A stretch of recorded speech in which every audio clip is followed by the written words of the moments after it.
Captain Lee stood silently as the alien visitors walked around the bridge of the UES Indomitable. The 7 representatives of the Galactic Concorde moved carefully, their varied body shapes making them look out of place among the clean, functional design of the human warship. Ambassador Tak, with his 4 eyes and thin, insect-like body, stopped in front of the weapons control station. His translator converted his chirping sounds into English. "These weapon systems are only for destroying other ships?" he asked. "For defense and offensive operations when needed," Captain Lee replied. "Standard equipment for our fleet." The ambassador's eyes blinked one after another in a wave. "There are no rooms for ceremonies? No special areas for ritual combat?" "No, sir. Every space on this ship has a purpose for combat or crew support." The silence that followed made Lee uncomfortable. Admiral Park stepped forward, smoothing over the awkward moment. Her uniform was decorated with the new patch showing Earth and the Concorde emblem together. "Perhaps we should talk about how our different species handle conflicts," she suggested. "I understand the Concorde resolves disputes differently than humans do." "Yes," Tak said, his thin antennae moving slightly. "Wars are formal events with specific battle areas and strict limits on deaths. No species has used what you call total warfare for more than 3,000 cycles." Later that evening, the human delegation hosted a dinner for cultural exchange. The large room on the space station had been decorated with symbols from Earth and the 32 Concorde species. Different foods filled the tables to accommodate the diverse dietary needs of all present. Admiral Park watched as Lieutenant Kim, a young officer eager to make a good impression, spoke with a group of Concorde military officials. "In our World War II, naval battles sometimes involved hundreds of ships and aircraft," Kim explained enthusiastically. "The Pacific Theater saw massive fleet engagements that..." He stopped mid-sentence when he noticed the aliens had gone completely still. Their translators had correctly conveyed his words, but the concept had clearly disturbed them. "You fought wars across entire oceans?" asked one official, his skin changing from blue to a pale green. "Yes, and in the air and on multiple continents simultaneously," Kim replied, not understanding their reaction. Admiral Park quickly moved to join the conversation, seeing the diplomatic problem developing. "That was nearly 2 centuries ago," she explained. "Our society has evolved significantly since then." But the damage was done. The Concorde officials excused themselves and gathered in small groups, talking quietly among themselves. Park overheard fragments of their conversations through her translator. "Entire planet as a battlefield. No ceremonial limitations. Extinction-level combat doctrine." Later that night, Park met with Captain Lee in her temporary office on the station. "They're afraid of us," Lee said, looking out the viewport at the stars. "I saw how they looked at our ship. Like it was some kind of monster." "They don't understand us," Park replied. "Their entire galactic civilization developed with ritualized combat. Wars with rules. Limited engagement. Ceremonial resolution." She sighed. "We're the only species that developed warfare the way we did. Is that going to be a problem for joining the Concorde?" Park nodded slowly. "A big one. I received a message that they're convening a special session of the Security Council tomorrow. They want to evaluate our military capabilities. Should we be worried?" "Maybe." Park looked at the report on her desk. "To them, our basic destroyer has more firepower than their ceremonial warships. They don't build ships to win wars, they build them to engage in formal, limited conflicts with minimum casualties." The next morning, Admiral Park and her team prepared for the council meeting. As they walked through the station, they noticed Concorde citizens moving away from them, keeping their distance. "They're treating us like we're dangerous," whispered Lieutenant Kim. "We are dangerous," Park replied quietly. "At least by their standards. Humans developed warfare in isolation, without any galactic rules or traditions to follow." As they entered the Grand Council chamber, Park felt the weight of hundreds of alien eyes upon them. The fate of Earth's acceptance into the galactic community now hung in the balance.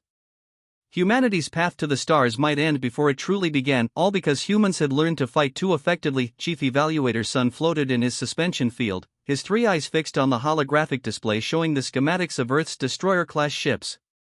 The other members of the Concord military assessment team stood or hovered nearby, each studying different aspects of human military technology.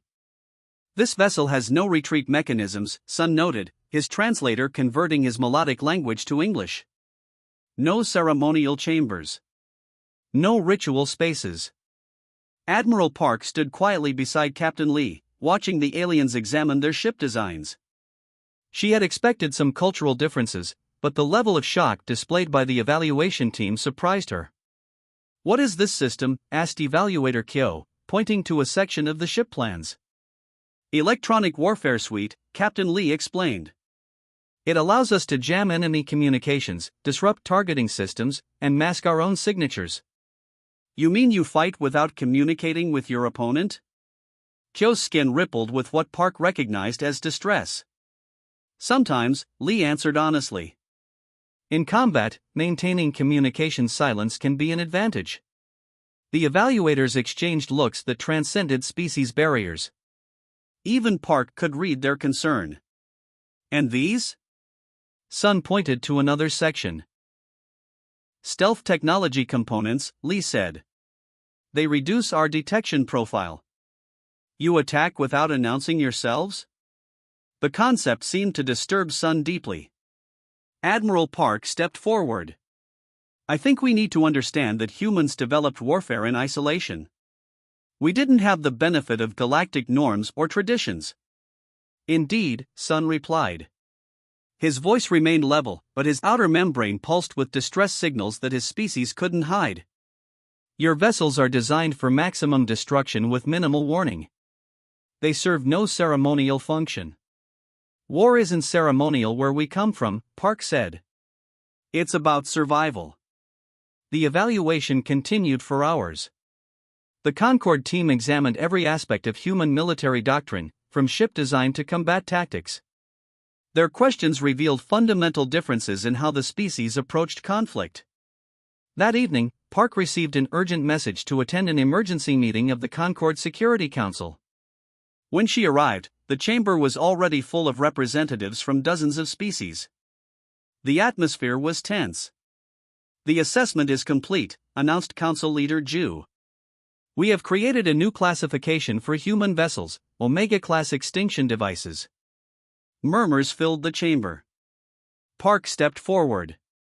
"That classification seems extreme." "Our analysis shows that a single human battle group possesses sufficient firepower to destabilize entire star systems," Ju continued. "Your ships follow no recognized combat protocols. They are designed to kill, not to engage in proper warfare." "Proper warfare?" Captain Lee whispered to Park. "What does that even mean?"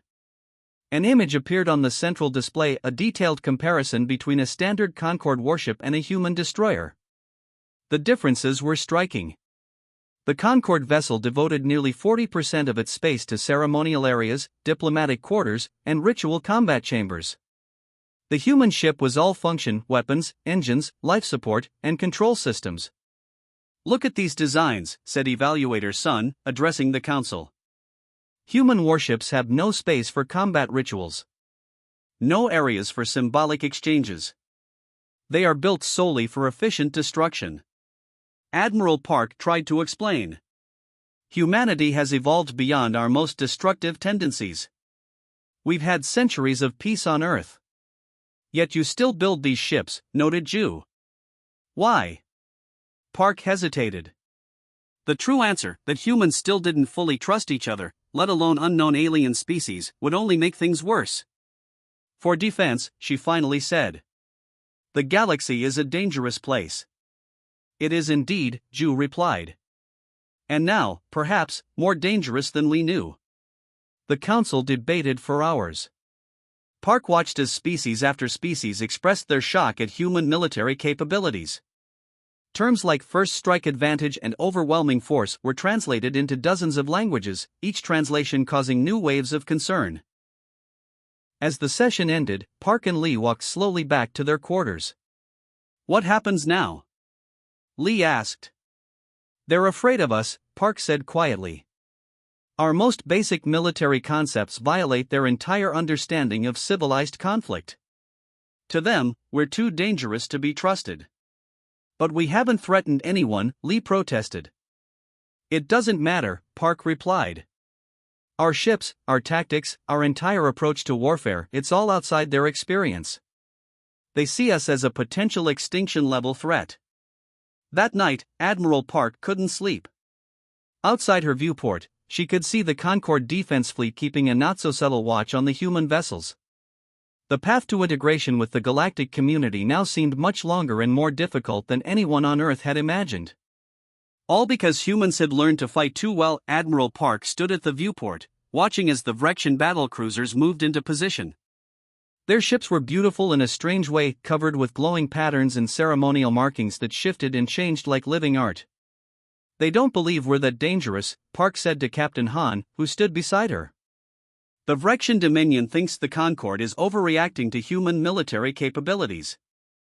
Han nodded, her face serious. So they want a demonstration. A controlled engagement, Park corrected. Your destroyer against 3 of their cruisers. Rules of engagement are clear: disable only, no destruction. The Vrections had been the most vocal skeptics during the Concorde's emergency sessions. Their species had dominated border skirmishes for centuries, and they found it hard to believe that humans, newcomers to the galactic stage, could pose any real threat. Remember, Park said firmly, this isn't about winning. It's about diplomacy. Understood, Admiral, Han replied. Minimal force. No permanent damage. In the observation chamber aboard the Concorde diplomatic vessel, representatives from 27 species gathered to watch the demonstration. The room was tense with anticipation. Admiral Park took her place beside the Concorde officials, feeling uncomfortably like a specimen under observation. The Vrections will begin with traditional opening ceremonies, explained Counselor Min. Your ship should respond with acknowledgement patterns before combat begins.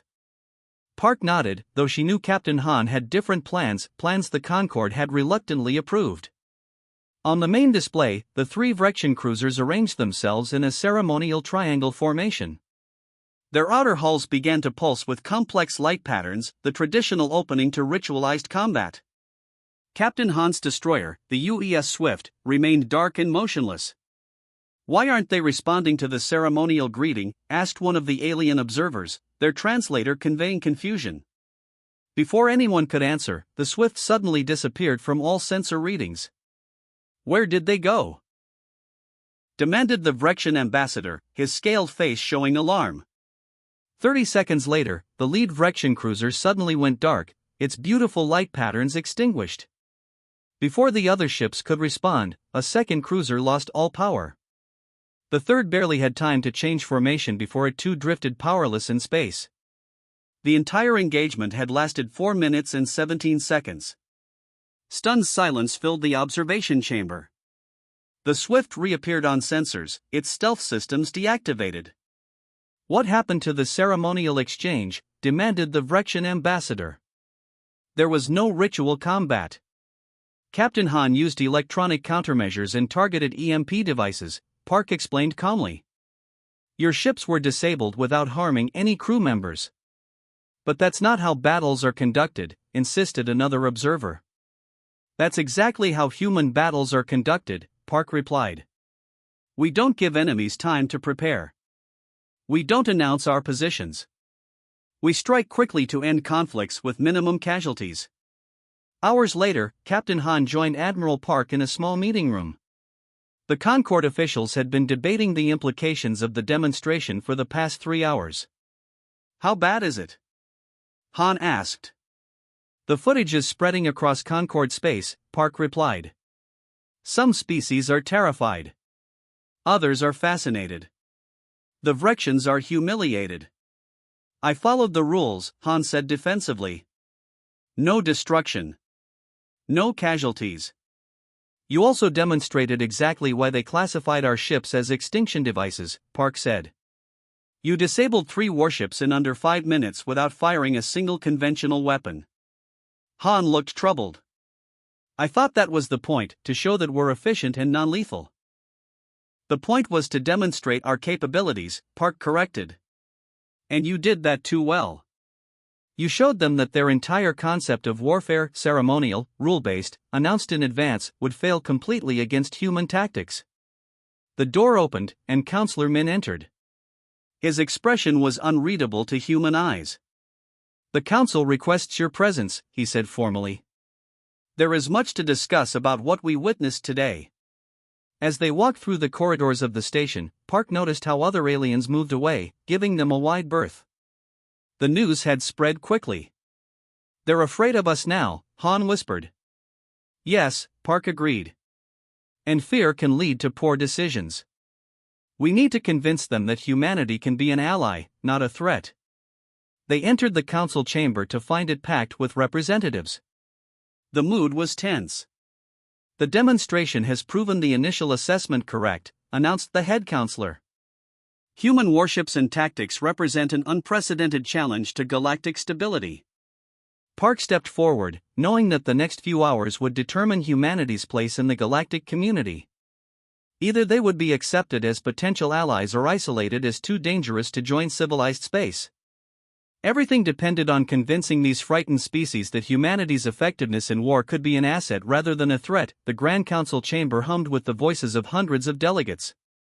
Representatives from all 32 species of the Galactic Concord filled the circular room. Admiral Park sat with the small human delegation, painfully aware of the empty space around their seats. Other species clustered together, but few wanted to sit near the humans.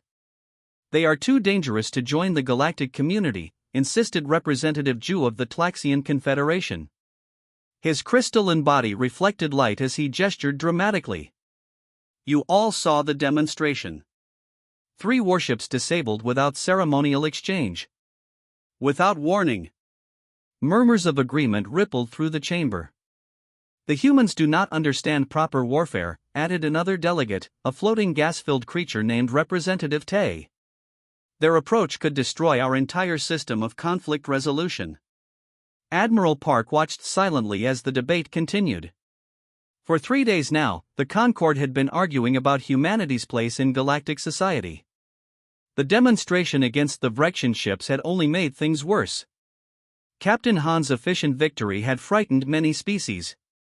"I propose a complete quarantine of the Sol system," said Representative Ju. "Until humans learn proper warfare, they should be isolated." This statement caused an uproar. Park glanced at the other humans beside her. They looked worried, and with good reason. Earth had been hoping to join the Concord, to gain access to trade routes and advanced technology. Quarantine would end all those dreams. "I request permission to speak," Park said, standing slowly. The chamber grew quiet. All eyes, some more than 2 per being, turned toward her. "For 3 days I have listened to your fears," she began. "I understand them. Humans developed warfare in isolation. We never had the benefit of galactic traditions. Our history is filled with conflict that would seem brutal by your standards." She paused, looking around the room. "But that is precisely why we built such effective warships and tactics. We learned the hard way that drawn-out ceremonial warfare only leads to more suffering. Quick, decisive action saves lives." "Are you threatening us?" demanded Ju. "No," Park replied firmly. "I'm offering you something. Humanity has experienced the horrors of unchecked warfare. It's precisely why we developed such effective deterrents." She walked to the center of the chamber, where a holographic display showed the footage of the demonstration against the Vrexians. "You see our ships as threats. What if they could be shields instead?" The room grew quiet as Park activated a data crystal. The display changed to show piracy statistics and border dispute data from across Concord space. "Despite your ceremonial approach to warfare, smaller conflicts still plague your territories. Pirates attack trade ships. Border disputes still cause casualties. What if human vessels served as peacekeepers?" "Peacekeepers?" asked Council Leader Min, speaking for the first time. "Yes," Park said. "I propose the Guardian Protocol. Human ships would serve exclusively as Concord defenders, never as aggressors in interspecies conflicts. The chamber erupted with competing voices. Some species seemed horrified at the idea of humans policing Concord space. Others quietly admitted they saw potential benefits. Silence, called Min. This requires careful consideration. Representative Kong, from a species known for their logical thinking, rose to speak. The human proposal has merit. Their tactics, while disturbing to our sensibilities, would be highly effective against those who prey on civilian vessels. You would let these barbarians patrol our trade routes? Ju asked incredulously.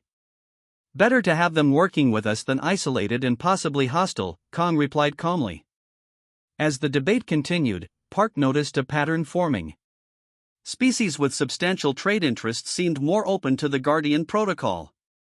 Those with military traditions closer to human warfare were strongly opposed.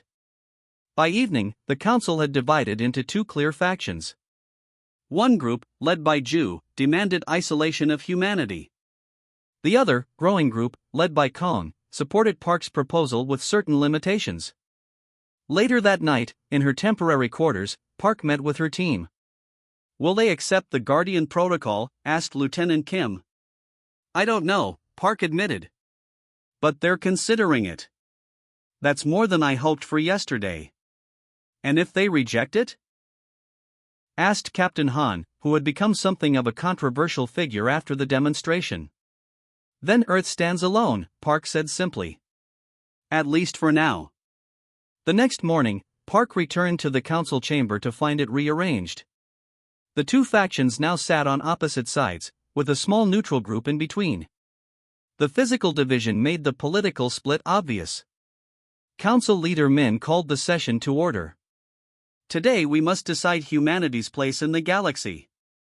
We have two proposals before us, quarantine or the Guardian Protocol. Both have significant implications for the future of the Concord. Park took her seat, knowing that whatever happened next would shape human-alien relations for generations to come. The debate that followed would determine whether humanity became the guardians of galactic peace or outcasts deemed too dangerous to join civilized space. 6 months after the historic council debate, Admiral Park stood on the observation deck of Concord Station Alpha. Through the massive viewport, she watched as human warships moved into formation alongside alien vessels. Each human ship now bore the new emblem of the Concord Sentinel Division, a silver shield with Earth and stars behind it. I never imagined we'd become galactic peacekeepers, said Captain Choi, who now commanded the first joint human Concord security flotilla. Neither did they, Park replied, nodding toward the group of alien diplomats gathered on the other side of the chamber. But 3 border disputes have been settled without fighting since our ships began patrolling those sectors. The Concord had created a new classification specifically for human vessels, deterrent forces. Human warships were banned from standard conflicts between Concord members but were authorized as peacekeepers in disputed territories and along dangerous trade routes. The Vrexians still hate us, Choi noted, watching as the Vrexian ambassador deliberately turned away from the human delegation. They're not used to losing, Park said. Especially not so quickly and completely. Their military had the highest status in the Concord before we arrived. The central announcement system chimed, signaling the start of the commissioning ceremony. As the diplomats took their places, Park reflected on the difficult path that had led to this moment. After 5 days of heated debate, the council had reached a compromise. Human ships would not be quarantined as Ju and his allies had demanded. But neither would they be granted full integration into Concord society as Park had hoped. Instead, this new deterrent forces classification created a special role for humanity, part peacekeeper, part feared enforcer. Admiral Park, called Council Leader Min, please join us for the official commissioning. Park walked forward to stand beside Min at the central podium. Beyond the viewport, the newly painted human vessels gleamed against the backdrop of stars. Today marks a new chapter in Concord history, Min announced, his words translated into dozens of languages for the assembled representatives. For the first time, the Concord welcomes a deterrent force into our community.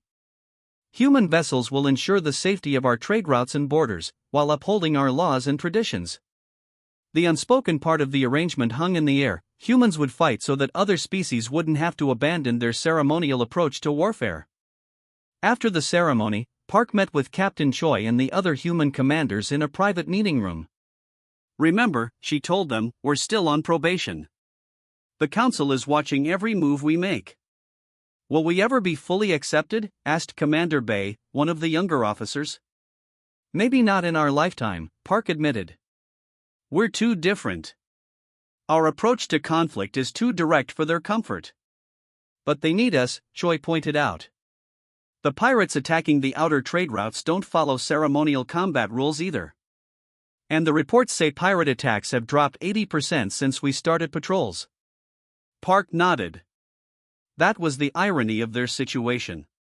The very traits that made humans frightening to the Concord, their efficiency in combat, their willingness to strike first, their focus on results rather than ritual, made them perfect for dealing with threats from outside the established order.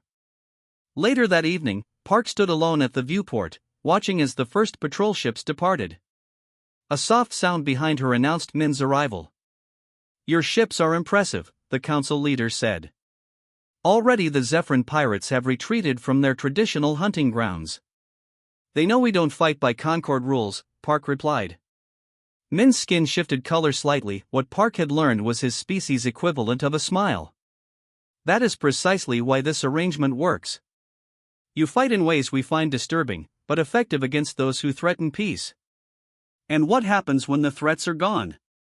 Will humans still be welcome in Concord space? Min considered this. That is a question for another time. For now, you have given us something unexpected. What's that? Hope, Min said simply. The outer colonies have lived with fear for generations. Now they see human ships and feel safe. As Min departed, Park returned her gaze to the stars. The path ahead would not be easy. Cultural differences wouldn't disappear overnight. Some species would continue to fear humans, and others might grow to resent their growing influence. But for now, the arrangement worked. Human warships, once classified as too deadly for civilized warfare, now protected the very civilization that feared them. The galaxy was experiencing its longest period of peace in recorded history, all because the most warlike species had become its guardians. Admiral Park smiled at the irony. Perhaps humanity's greatest contribution to galactic peace was not wisdom or diplomacy, but the simple fact that no one wanted to start a fight when humans might finish it.